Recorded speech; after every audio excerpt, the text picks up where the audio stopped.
वैसा कांग्रेस ने सबसे गंदा काम किया। सबसे गंदा काम तो ये किया कि भाई साहब 60 रुपए का पेट्रोल दिया हमारे को। सबसे बड़ी काम किया, 60 रुपए का पेट्रोल दिया। और बीजेपी वालों ने 101 रुपए का पेट्रोल दिया। ये सबसे अच्छा काम किया मोदी जी ने।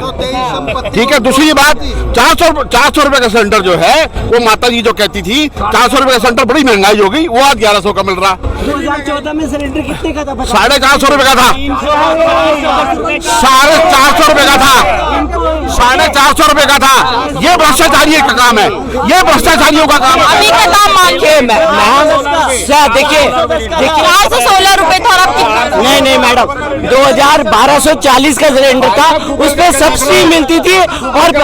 और सिलेंडर पता है क्या मैडम, सिलेंडर 9 सिलेंडर मिला करते थे और उसमें भी भ्रष्टाचार होता था। लाइन लगानी पड़ती थी। वो सिलेंडर जो 1240 का था ना मैडम, वो जा करके 1500 और 1600 1700 का।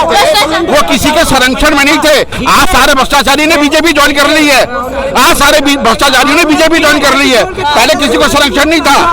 अच्छा, बीजेपी को वॉशिंग मशीन बताया जा रहा है, कह रहे हैं कि उनके में जो शामिल होते हैं साफ हो जाते हैं। देखिए जो बीजेपी है, बीजेपी हमेशा देश हित की बात करती है और देश को आगे बढ़ाने की बात। देखिए अर्थव्यवस्था में देखिए आज हम 11वें नंबर से 5वें नंबर पे पहुंच गए। ठीक है ना।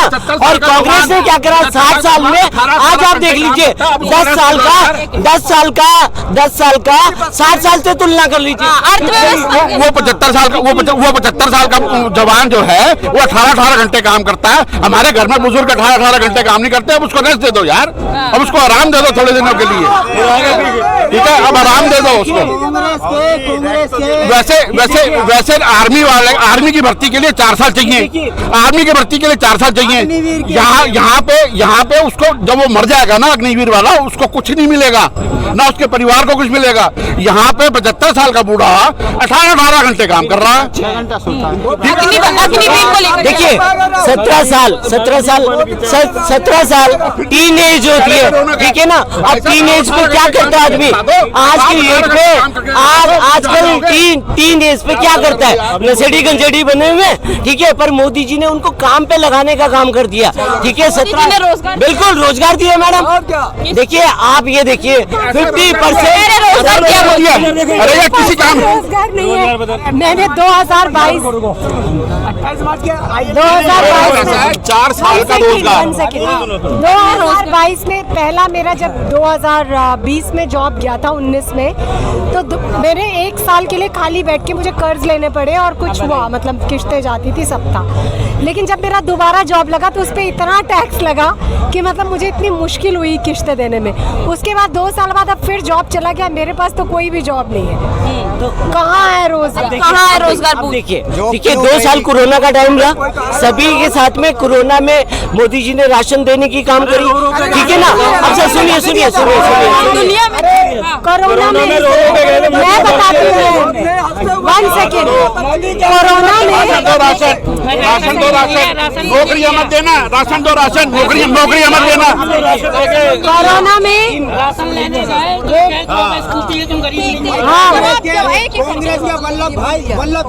ठीक है। कोरोना की कोरोना की वजह से हुआ मुफ्त। कोरोना की जो ये बात कर रहे हो ना, कोरोना में मेरी बेटी स्कूल में पढ़ती थी और मैं भी एक स्कूल में। अरे चुप जा यार चुप हो जा, सुन ले। और कोरोना में मैं एक स्कूल में इंचार्ज भी थी। ठीक है। अब जब फीस का आया तो बड़ा शोर मचाया। गवर्नमेंट ने बोला बच्चों से फीस नहीं लेनी। कौन सी गवर्नमेंट ने बोला? जो भी यही बीजेपी दिल्ली सरकार ने बोला। दिल्ली सरकार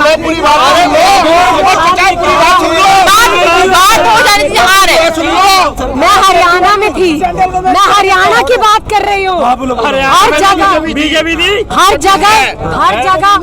हर जगह स्कूलों में ये कहा गया कि आधी फीस होगी। उस चक्कर में कईयों को माफ कर देंगे, ये कर देंगे, वो कर देंगे। नहीं ली गई फीसें, नहीं ली गई। और टीचरों को जो सैलरी मिली वो आधी मिली, कुछ को आधी की भी आधी मिली, किसी की नौकरी चली गई। उसके बाद जैसे ही खत्म हुआ कोरोना, तो कोर्ट ने ऑर्डर दे दिया कि भाई आप 60% 80% इतनी ले सकते हो, आपको डेफर कर दिया था मगर देनी पड़ेगी। पेरेंट्स से एरियर लिया गया, मैंने अपनी बेटी के लिए एरियर दिया, मगर जहां मैं नौकरी करती थी उन्होंने मुझे कोई एरियर नहीं दिया। 24 घंटे वो तनख्वाह वहीं की वहीं रह गई, जिनकी नौकरियां गई थी वो वहीं नहीं, क्योंकि सरकार उन पूंजीपतियों के साथ मिली हुई थी। अब जवाब देखिए, वो दिल्ली सरकार का मसला था और वो दिल्ली सरकार ने कहा, दिल्ली सरकार हरियाणा की बात में काम करती थी मैं। देखिए, अब देखिए दिल्ली सरकार का था, दिल्ली सरकार के पब्लिक स्कूल की बातें थी, पब्लिक स्कूलों में फीसें वो करी गई और वो भी केजरीवाल तो हरियाणा की बात करके गई। हाँ, मैं आप पता नहीं, वो तो उन्होंने नाम तो नहीं लिया ना, उन्होंने नाम नहीं लिया, तो मैं नाम ना लेने की वजह से यही कहूँगा कि उन्होंने कौन सी उसकी स्टेट की बात करी, पर दिल्ली सरकार की यहाँ पे जो हुआ, यहाँ पे ऐसे ही लॉलीपॉप साफ बोल। अच्छा, आप जवाब लग मैं पूरे देश की बात करता हूँ। मैं इनसे भाई से पूछना चाहता हूँ, जब पूरे देश के सरकारी कर्मचारियों की पेंशन बंद कर दी गई, वो भी क्या कोरोना की वजह से बंद की गई? थोड़ा मैं जवाब दीजिए। जो मंत्री नेता पेंशन लेते हैं अपनी है, और सरकारी कर्मचारियों की देश के अंदर पेंशन बंद कर दी जाती है हर स्टेट में, पूरे भारत के अंदर, तो उसका जिम्मेदार कौन है? वो भी कांग्रेस थी क्या? जवाब दो। देखिए पेंशन किसने बंद की? कर्मचारियों की। सुनिए पेंशन को लेकर पेंशन का आज का मसला नहीं है कि बीजेपी गवर्नमेंट आई और पेंशन बंद होगी, ऐसा कुछ नहीं है मैम। ये कांग्रेस से ही मसला चला आ रहा है। ईपीएफ और पीपीएफ का जो वो है ना, ये सब कांग्रेस गवर्नमेंट से ही बनाए हुए, कांग्रेस गवर्नमेंट की रूल रेगुलेशन है कि उन्होंने ही पेंशन में दी। 1 रैंक पेंशन किसने दिलाई फौजियों को? वो बीजेपी गवर्नमेंट ने दिलाई। अगर पेंशन मिली, बंद किसने करवाई? आप मुद्दे पे आइए। पेंशन बंद किसने करवाई? कांग्रेस से पहले से ही। देखिए, 14 मोदी जी तो 14 साल 2014 से ही आए ना, 10 साल हुए उनके पीरियड को, 10 साल का पीरियड हुआ उनका, 24 में ही बैठे हुए हम, तो 10 साल का पीरियड है, पेंशन पहले से ही बंद। मोदी जी जब सत्ता में आए तो उन्होंने मंत्रियों की पेंशन बंद करने का काम क्यों नहीं किया? अगर देश के अंदर पैसे की कमी है, देश के अंदर आर्थिक समस्या है, तो मोदी जी ने फुल बहुमत में होते हुए देश के प्रधानमंत्री होने के नाते उनका सबसे पहला काम होता है देश के अंदर सारे नेताओं की पेंशन बंद होनी चाहिए। जब सरकारी कर्मचारी को पेंशन नहीं दे सकते हो तो आपका हक नहीं कि आप खुद भी पेंशन लेके। क्या लगता है, कह रहे काम के मुद्दों पे 400 पार होगा? मोदी जी को पता है, वो पढ़ाई की है उस क्लास में, इसीलिए बोल रहे हैं। जी, अब देखिए, चलो शुरुआत करते हैं 400 पार की। कोई बात नहीं, 400 पार के उन्होंने नारा देने शुरू करे थे। पहले चरण का चुनाव हुआ, उन्हें पता लग गया जमीनी हकीकत क्या है। ऐसा नहीं होता कि इन लोगों के पास रिपोर्टें नहीं पहुंचती, कहाँ टेबल खाली है, कहाँ कितना मतदान हुआ है, सब अंदाजा लग जाता है। इनकी एक सब जगह काम करती है लोकल इंटेलिजेंस यूनिट, जिसको कहा जाता है। अक्सर वो पुलिस के अधीन होती है, हर राज्य में होती है। लोकल इंटेलिजेंस यूनिट जो होती है वो इन्हें पहुंचा देती है। और अभी आप देखोगे, कल के अखबारों में एक आकलन आया है सट्टेबाजों का।